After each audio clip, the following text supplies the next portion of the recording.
Vous voyez ce qui se passe maintenant. Vous voyez, si tu n'es pas derrière ZP, tu dois laisser les tabourer. Vous voyez, mettez votre avis dans les commentaires et suivez la vidéo là jusqu'à la fin.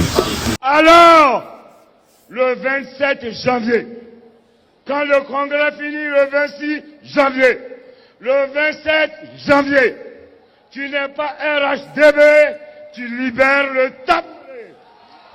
Tu n'es pas RHDP, tu libères le tabouret. Tu es président, tu es député, mais dès lors que tu es président d'institution, si tu n'es pas RHDP, tu libères le tabouret. Tu es sénateur, tu n'es pas RHDP, tu libères le tabouret. Tu es conseiller économique, tu n'es pas RHDP, tu libères le tabouret. C'est ça la clarification. C'est ça la clarification. Si tu n'es pas RHDP, il faut libérer les tabourets. Vous voyez, la bataille de Kilina, des héritiers de Ouattara a commencé. Téné Brema Ouattara, c'est là même que Ouattara est en train de positionner pour prendre le dauphinat, pour qu'il soit le dauphin constitutionnel, est en train d'écarter tous les cadres qui le gênent. C'est le tour de Adama Bitogo. Oui, de Adama Bitogo.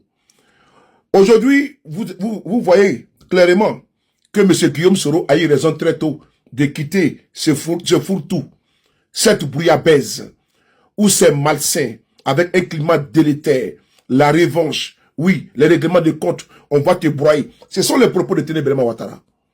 Téné Brema Ouattara a décidé maintenant de coopter qui? Patrick Hachi, pour remplacer Bitogo. Parce que lui qui a la manœuvre actuellement, à travers son grand frère, ou son père, selon certains, c'est Téné Brema Ouattara. Il y a eu une rencontre au palais présidentiel. D'ailleurs, il faut qu'on en parle. Alassane Ouattara décide de recevoir les députés RADP, pas au siège du RADP, mais au palais présidentiel. Un parti État, une confusion totale entre l'État et une organisation privée, en l'occurrence le RADP. Alassane Ouattara n'a pas le droit de recevoir uniquement que ces députés au palais présidentiel. Ça ne se fait pas. Normalement, c'est au siège de son parti. Quand ça le tienne, M. Ouattara n'a absolument jamais respecté notre constitution, la loi et le droit. Venons à notre sujet. La bataille bat son plein. C'est Téné Brema qui est pressenti d'être Premier ministre et ministre de la Défense. Parce que Ouattara a voulu mettre qui? Il a voulu mettre une autre personnalité au ministère de la Défense. Mais il n'a pas confiance. Parce qu'il veut balayer tout pour que son petit frère, ou bien son fils, selon certains, ait les mains libres, le boulevard libre, sans obstacle. Voilà pourquoi le dernier pion, le dernier maillon, le puissant maire de Yopougon, député de Yopougon, Adama Bitogo, qui est gênant aujourd'hui, il est en train d'être mis au carreau. Parce que Ouattara a décidé de jeter son dévolu sur Patrick Hachi afin qu'il soit le président de l'Assemblée nationale. Ça ne vous dit pas quelque chose? Guillaume Kibafori Soro. Ils ont dit à un moment donné que M. Guillaume Soro avait des velléités pour être président. Ils ont commencé à les traquer de toutes parts. Jusqu'à ce que M. Ouattara le contraigne à démissionner. M. Guillaume Soro, en homme d'honneur, est parti. Oui, il a laissé Alassane Ouattara avec tout. Aujourd'hui, la preuve, elle est là. Que l'homme qui manœuvre depuis belle lurette s'appelle Téné Brema Ouattara. Et il va mettre maintenant son pion, Patrick Hachi, à l'Assemblée nationale. Le faire valoir. On va lire ici un journal qui vous annonce en exclusivité ce qui s'est passé.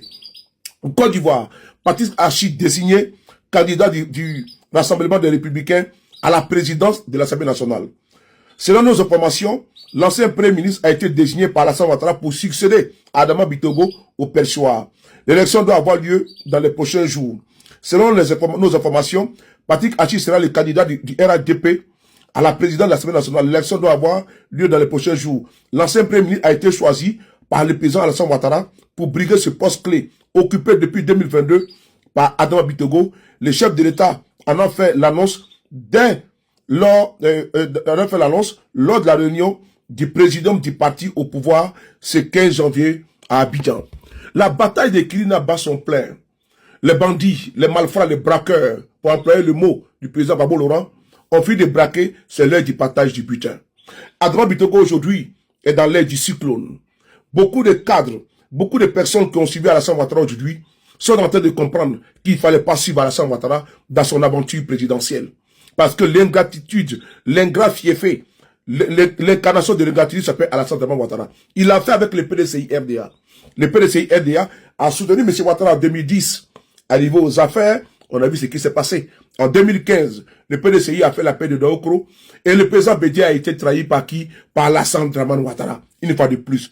Sans oublier, Anaki Kobena, qui a été également faiseur de roi, a été trahi. C'est là même qui a porté la croix et la bannière pour Alassane Ouattara, Guillaume Soro, a été trahi. Surtout maintenant d'Adama Bitogo, qui a tout donné. Et vous avez entendu que si ce n'est pas RADP, il faut libérer le tabouret. C'est Adama Bitogo maintenant qui est en train d'être malmené par Ténébré Ouattara et son frère, pour ne pas dire son fils. Ainsi va la République, soit Alassane Ouattara, l'ingratitude en politique, incarnée et faite chair, s'appelle Alassane Dramane Ouattara. Voyez-vous, il faut pas faire confiance à un homme comme Dramane Ouattara. Je vous remercie, le combat continue. C'est la guerre des héritiers, nous on observe.